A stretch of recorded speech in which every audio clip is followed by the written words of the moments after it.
Okay, let's take a look at the desktop and the dock to make this computer a little more user friendly. I'm going to right now. I'm going to the first thing I'm going to do is change the desktop background. I'm not while the Aurora is nice, it's not ideal for me. To change the desktop background, there are a number of options. There are a number of options to do pretty much anything on a Mac. You can right click on the desktop and click change desktop background, and then let's say use the water picture. You can also change the picture automatically. You can use the translucent. The translucent menu bar refers to this right up here. I always leave it on because it's kind of a nice little effect. Now, to make sure you can right click, we'll have to go to System Preferences and go to the mouse, and make sure when you go into the mouse that the secondary button is selected for your Mighty Mouse, and that way you can right and left click. Even though the Mighty Mouse looks like it only has one button, it has it senses both the right and the left click. I'll go over the Mighty Mouse and the a few sort of advanced features, but they're not advanced at all, that involve expose and spaces, which is right here in a separate movie. But right now, just make sure you have right click enabled, the secondary button, so you can make right clicks on your Mac and you won't miss that. All right, now that I got the desktop changed, I want to do something about the dock here. First of all, I don't really like the way it looks. Now, there are several options to change what the dock does. Of course, it's in System Preferences, dock, and you can change it this way. The size of the dock, you can shrink it down, make it bigger. Magnification is really what I really like. Magnification. You click that, and when you roll over the items on the dock, they come to life. You can change position on the screen, left, right, and bottom. And then you have the Genie effect, or the scales effect. What that refers to is the way stuff minimizes. To minimize something on a Mac, you can click the minus button, or you can double click on the top of the menu and it goes down. And that's the Genie effect. Sort of looks like a genie coming out of a bottle. It's kind of a neat effect. The other one is the scale effect. And that looks like it kind of jumps out at you. I prefer Genie. So that's the customizing what the dock can do, the basic functionality. Is also automatically show and hide the dock, so it goes away if you're using a smaller screen, a MacBook. You probably want to conserve space, or if you just like it out of the way, when you go down, it pops up again whenever you put the mouse down at the bottom of the screen, or wherever you have the dock located. Now, another way to get to the dock is simply click on the Apple menu, and then go to dock, and you can see all of those options right there. I'm going to turn the hiding off, bring the dock back.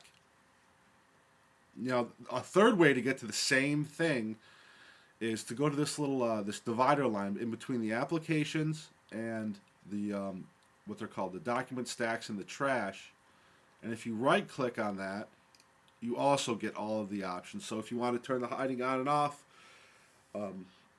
just for a few minutes at a time, or just depending on what you're doing, you can do that.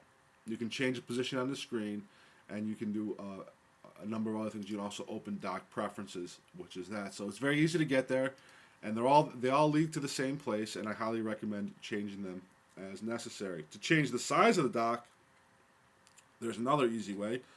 When the pointer changes, when you hover over the line there, you click and hold, and then drag up and down to change the size. I'll leave it big for now.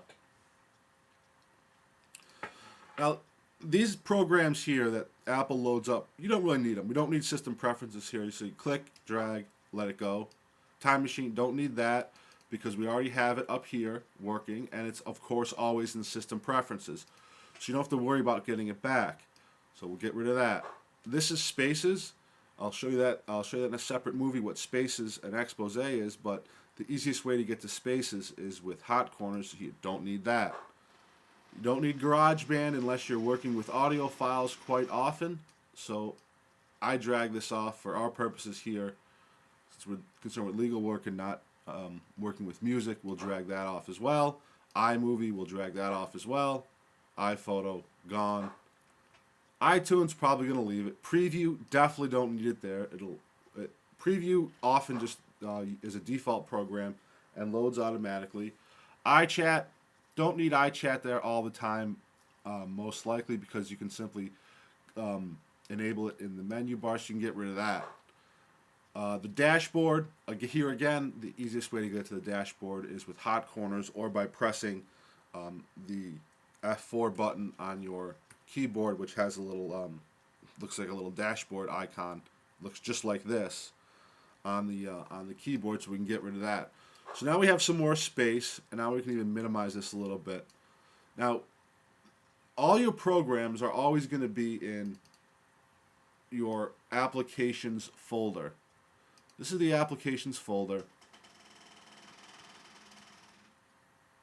And what you can do here is take the applications folder, click, hold, and drag it down to the dock.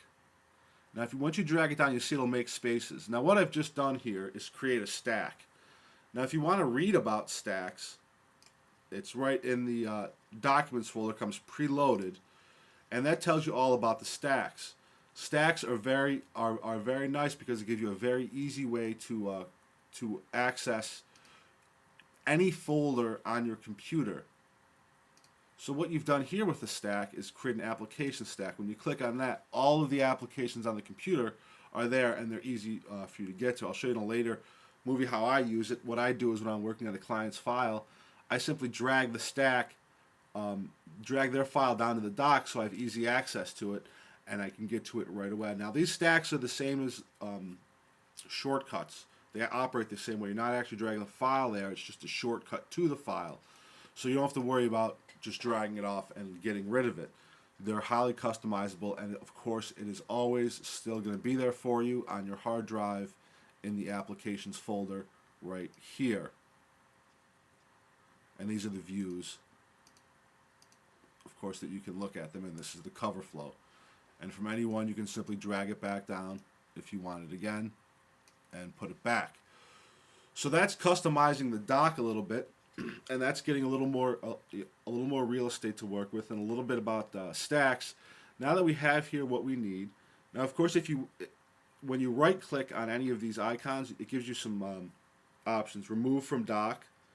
That's another way of getting rid of something, as opposed to dragging it off. It does the same exact thing. And then of course to get it back, you just drag it from your applications folder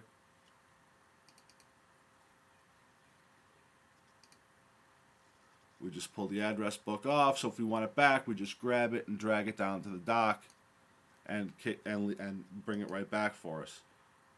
And then we can remove from dock. We can open it login. Don't recommend necessarily doing open it login for many things, except for mail perhaps. You might want to set the mail to open it login. And that's a nice way to so there's a few things for you to customize your computer. You can change the background of the desktop by right-clicking, and you can have complete control over your dock to make sure you have the information, the programs you need when you need them, and only when you need them. You can, of course, make it smaller or larger, and you can right-click here, and you can turn hiding on to get it totally out of the way. And one of the nicest things I think about the Mac is creating these document stacks to keep things that you're working on right now or things that you often use available whenever. And as you see, one more thing about if it'll select which one. This is the fan display, and there's a grid, and there's a list. So now that we have an agreeable workspace, now we can start talking about establishing workflows to make sure that you have all of your client files and contacts and so forth and information in line.